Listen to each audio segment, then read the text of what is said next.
Қына ауылы жалпы орта білім беретін мектебінің жанындағы Айгүлік шағын орталығынан мен зерттеушімін байқауына қатысушы. Мен тәрбиеші Муса Қуанар, тәрбиеленушім Мағрипат Нұрдәулет. Бүгінгі біздің жобаға дайындаған тақырыбымыз жүн өңдеу.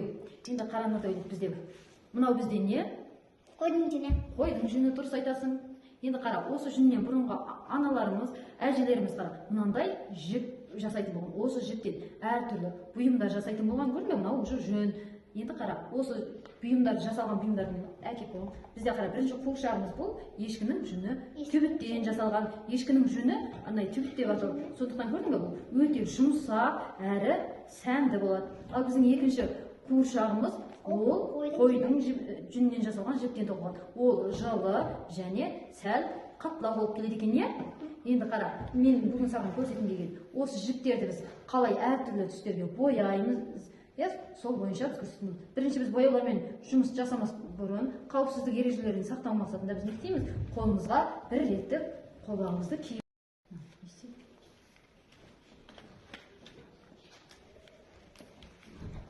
Қара, қазір мен киіп алайын.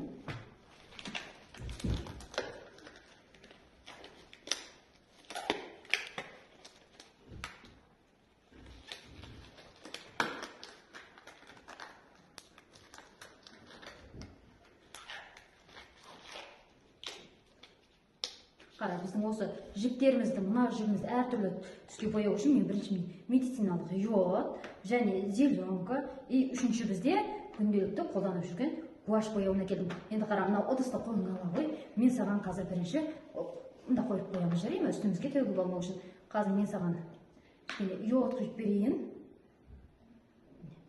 Мынау йодтың түсі қандай екен? Қоңыр түсті екен, өте дұрыс айтасың. Аузын жауып қояйық, төгіп алмау үшін. Енді қарай, екінші ыдысымызға біз келесі зеленканы құяды екенбіз. Зеленканың түсі қандай екен? Қоңыр. Зеленканың түсі жасыл, және бізде йодтың түсі қоңыр екен. Енді қара, үшінші ыдысты мен өзіме алайын, не? Бұған біз күнделікті қолданып жүрген гуашьты қоямыз. Бұның түсі қандай, Нұрдәулет?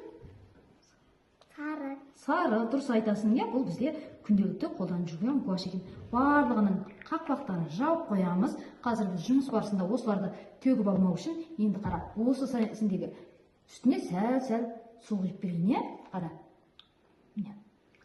Мында құйдық суды.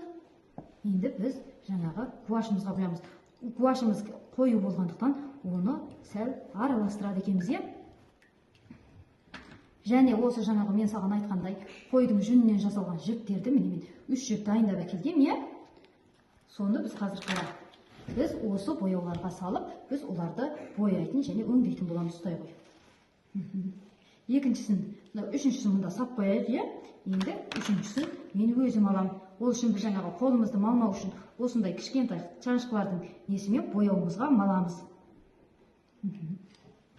Мынау таяқшалармен матырағы екінші қолыммен жақсылап араластыр, жарай ма? Міне қара, жақсылап басамыз. Міне, қара. Менде уже гуашьтан боялған сары жібіміз дайындалып қалды. Жарайсын. Тағы да енді келесі мынаны көре ғой. Қандай жіп шығады екен мынаны?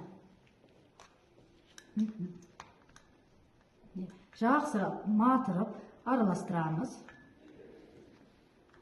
Жібім дайын болды ма?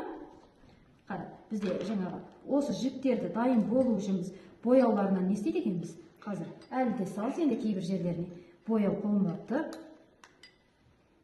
Қара, менің уже сары жібім дайын болып қалды. Біз оны қолдану үшін не істейміз? Бояғаннан кейін барлығын ыдысқа салып кептіретін боламыз. Қазір алуға мен көмектесейін, сен қолыңды нете алма, жарай ма? Қане, екеуміз бірге алайық. Мынау қандай түсті болды міне? Қара, зеленкадан нетілген қанық жасыл түс шықты, жарайсын. Міне бізде бұл жібіміз жаңа ақ болған. Қара, жақсылап кебу үшін біз олардың орталарын ашып қоямыз, ажыратып, қолдануға ыңғайлы болу үшін, бояуларымен біртіндеп қойып қойсақ, олар бірден қатып қалады екен. Енді қара, біз келесі үшінші жібімізді аламыз. Үшінші жіп бізде қандай түсті болды?